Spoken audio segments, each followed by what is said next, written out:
Students, आज के हमारे वीडियो में आपका स्वागत है। आज हम अध्याय 3 एक चर का द्विघात समीकरण में प्रश्नावली 4 का पार्ट 2 लेकर आए हैं और इसमें हम आज समझेंगे प्रश्न 3 और 4 को, जो कि हमारे परीक्षाओं के लिए बहुत ही उपयोगी और महत्वपूर्ण प्रश्न है।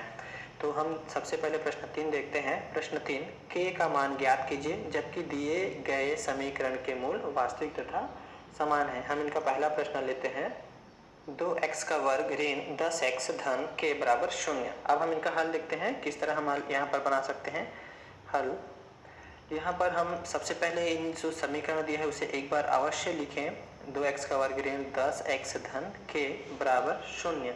अब हम पिछले प्रश्नों की तरह पिछले पार्ट में हमने बताया था कि उन मूल वास्तविक तथा समान है, मतलब उनकी प्रकृति के बारे में हम पढ़ चुके हैं। मूलों की प्रकृति इसमें क्या आता है, तो हम यहाँ पर उनके मानक समीकरण से पहले तुलना करेंगे। मानक समीकरण से तुलना करने पर, और हमारा मानक समीकरण क्या है हम देख चुके हैं, ax का वर्ग धन bx धन c, ये हमारा क्या है मानक समीकरण है।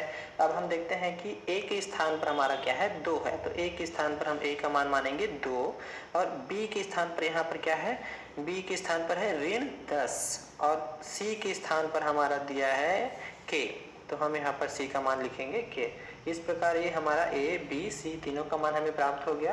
अब हम यहाँ पर देखते हैं कि हमें क्या निकालने बोला गया है, समीकरण के मूल वास्तविक तथा समान है। इनका हम इस रूप में हम क्या करेंगे, k का मान ज्ञात करेंगे। मूल वास्तविक तथा समान होंगे यदि हमारा जो d है, d यानी डिस्क्रिमिनेंट यानी कि विभेदक बराबर 0, यानी कि d का मान हमारा 0 के बराबर होना चाहिए। अब d का हम देख चुके हैं, d का फार्मूला क्या होता है, b का वर्ग ऋण 4ac बराबर 0। तो ये हमारा d का मान है। अब हम यहाँ पर उनके मानों को भर देंगे जिससे कि हमें आसानी से k का मान निकल जाएगा। तो हम यहाँ पर देखते हैं b का मान हमें यहाँ पर क्या हो जाता है, b के स्थान पर है ऋण 10, तो यहाँ लिखेंगे ऋण 10 का पूरे का वर्ग ऋण यहाँ पर 4 गुणित a के स्थान पर हमारा क्या दिया गया है 2 गुणित c के स्थान पर हमारा दिया गया है k बराबर 0। तो ये हमारा क्या मिल गया, हमने मानों को भर दिया।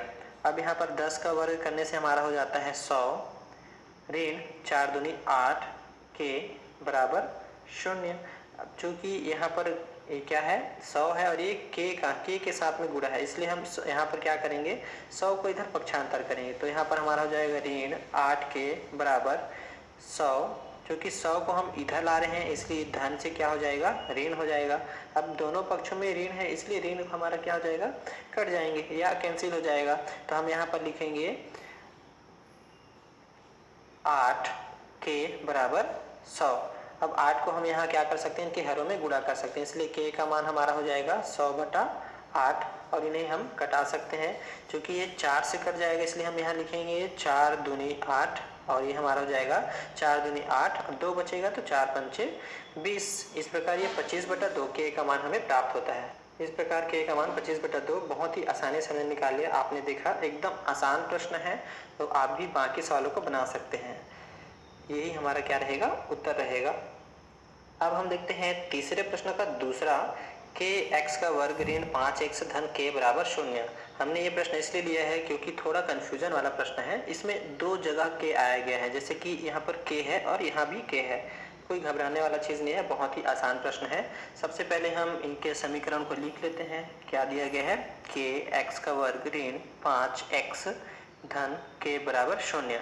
अब हम इनको मानक रूप से तुलना करेंगे तो हमारा a का मान क्या हो जाएगा, k a के स्थान पर k है और b का मान हो जाएगा ऋण 5 और c का मान हमारा हो जाएगा k, क्योंकि c के स्थान पर k है। अब हमें बोला गया है कि इसमें मूल वास्तविक तथा समान होने चाहिए, तो हम यहाँ पर देखते हैं वर्ग समीकरण के मूल वास्तविक तथा समान होंगे यदि d बराबर क्या हो जाए 0 और d का मान हमें क्या दिखा है, b² - 4ac = 0। ये हमारा b का मान है, d का मान है। अब हम यहाँ पर इनके मानों को भर देंगे। b के स्थान पर हमारा ऋण 5 पूरे का वर्ग ऋण 4 गुणित a के स्थान पर हमारा k और c के स्थान पर भी हमारा क्या है k।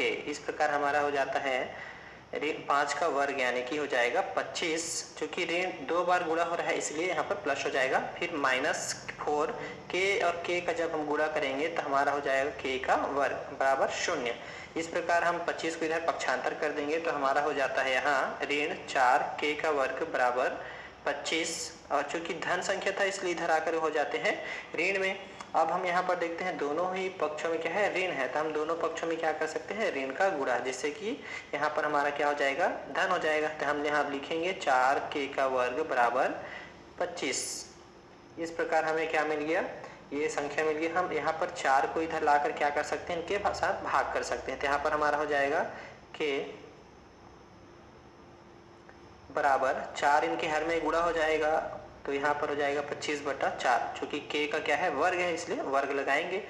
अब हमने देखा है कि इनका वर्ग, चूंकि हमें के का मान चाहिए इसलिए हमें इस के वर्ग को हटाना पड़ेगा। इसके लिए हम क्या करेंगे, दोनों पक्षों में वर्गमूल लेंगे। इस प्रकार हमने वर्गमूल ले लिया है, के का वर्ग बराबर करनी 25/4। जैसे ही हम इसका वर्गमूल से बाहर निकालेंगे, चूंकि 2 बार गुणा है इसलिए एक बार हम यहाँ पर लिखेंगे, और यहाँ पर हमारा 25 का वर्गमूल हमारा 5 होता है और 4 का वर्गमूल हमारा क्या होता है, 2। जैसे ही वर्गमूल से हम बाहर निकालेंगे, ध्यान रहे हम यहाँ पर प्लस और माइनस का चिन्ह अवश्य लगाएं। तो इस प्रकार हम यहाँ पर क्या निकालिए, के का मान यहाँ पर हमें प्राप्त हो गया। यही हमारा क्या है, उत्तर होगा। प्रश्न 4, निम्नलिखित वर्ग समीकरण को सूत्र की सहायता से हल कीजिए। पहला प्रश्न है 9x का वर्ग धन 7x ऋण 2 बराबर 0। हमें इस समीकरण को सूत्र की सहायता से हल करने बोला गया है। याद रहे, हम इन्हें अगर नहीं बोला जाता है सूत्र की सहायता से हल कीजिए तो हम किसी भी विधि से बना सकते हैं, जैसे कि पूर्ण वर्ग विधि से भी हम इनको हल कर सकते हैं। लेकिन हमें जब बोला जाए कि सूत्र की सहायता से हम इन्हें ज्ञात करें, तब की स्थिति में हम सूत्र विधि का प्रयोग करेंगे। तो हम देखते हैं यहाँ पर कि सूत्र विधि हमारा क्या होता है। हल, सबसे पहले हम समीकरण को लिखें, 9x का वर्ग धन 7x ऋण 2 बराबर 0। अब हम इन्हें मानक रूप से तुलना करेंगे, जिससे कि हमारा a का मान हो जाएगा 9, b बराबर 7 और c बराबर ऋण 2। इस प्रकार हम देखते हैं हमारा सूत्र विधि क्या होता है। तो हम यहाँ पर देख रहे हैं x बराबर ऋण b plus minus under root b का वर्ग ऋण 4ac और पूरे का बटा हो जाएगा यहाँ पर 2a। तो हम इन्हें कहते हैं सूत्र विधि। ये हमारा क्या है, सूत्र विधि है। सूत्र की सहायता से जब बोला जाए तो इन्हीं विधि का हमें प्रयोग करना है। तो सबसे हमारा x का मान क्या है, ऋण b plus minus under root b square minus 4ac upon 2a। अब हम यहाँ पर इनके मानों को भर देंगे। तो यहाँ पर हमारा हो जाएगा x बराबर b के स्थान पर हमारा क्या मान है, 7। तो ऋण तो रहेगा ही और b के स्थान पर जो मान है वो रहेगा। तो 7 धन और ऋण वर्गमूल b के स्थान पर 7 पूरे का वर्ग है, इसलिए वर्ग में यहाँ पर लगाएंगे ऋण 4 गुणित a के स्थान पर हमारा 9 है, तो यहाँ पर 9 गुणित c के स्थान पर ऋण 2, इसलिए ऋण 2। अब नीचे हमारा हो जाता है 2 गुणित a के स्थान पर 9, इसलिए 9 हमारा हो जाएगा।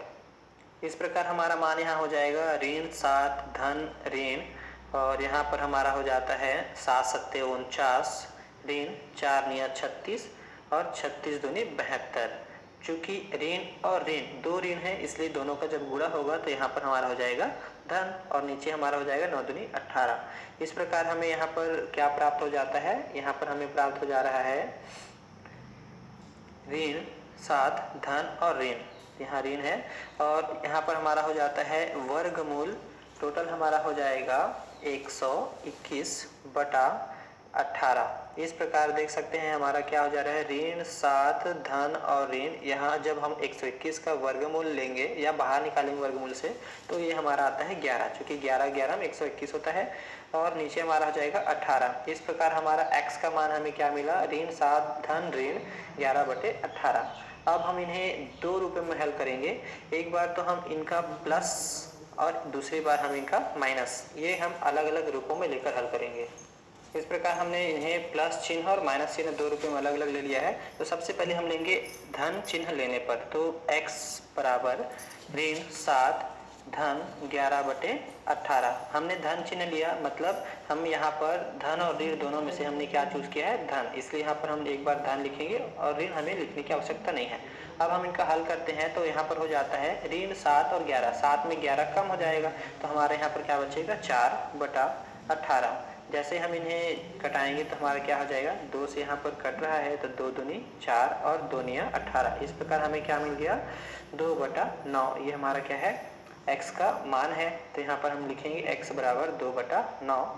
अब इसी तरह हम यहाँ पर ऋण चिन्ह लेने पर तो यहाँ पर हमारा हो जाता है x बराबर ऋण 7, यहाँ हमारा हो जाएगा ऋण, तो यहाँ लिखेंगे ऋण 11/18।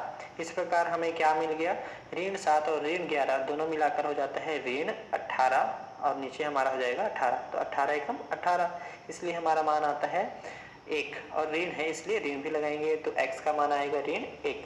इस प्रकार हमें दो मान मिल गए, x का मान 2/9 और x का मान ऋण 1, यही हमारा उत्तर होगा। इसलिए x बराबर 2/9 और ऋण 1, इन्हें हम एक जगह लिख सकते हैं।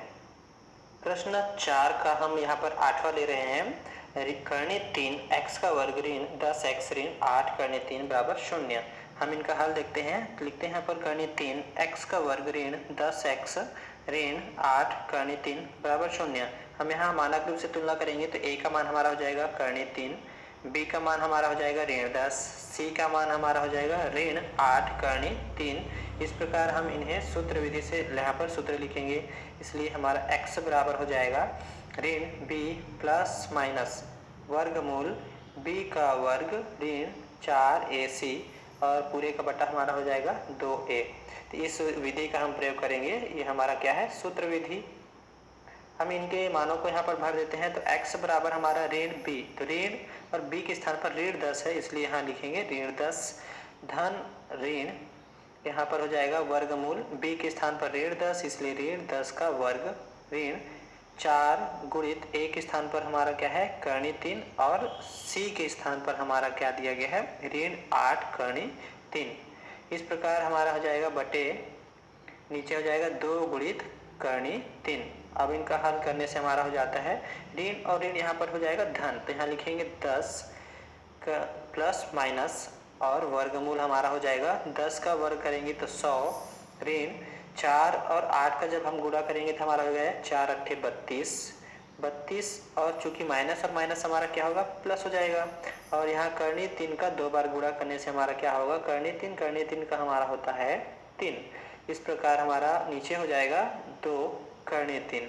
अब हम यहाँ देखते हैं x बराबर हमारा क्या मान प्राप्त हो रहा है, तो यहाँ पर हमारा हो जाएगा 10 धन ऋण और यहाँ पर हमारा हो जाएगा 100 और प्लस 32 दिया हमारा हो जाता है 96। तो इस प्रकार हमारा मान आ गया 2 करनी 3 बराबर हम यहाँ पर लिख सकते हैं 10 धन और ऋण, वर्गमूल में हम यहाँ लिखेंगे 100 और 96 यानी कि 196। तो यहाँ पर हमारा क्या आ गया 196 और बटा हमारा हो जाएगा 2 करनी 3।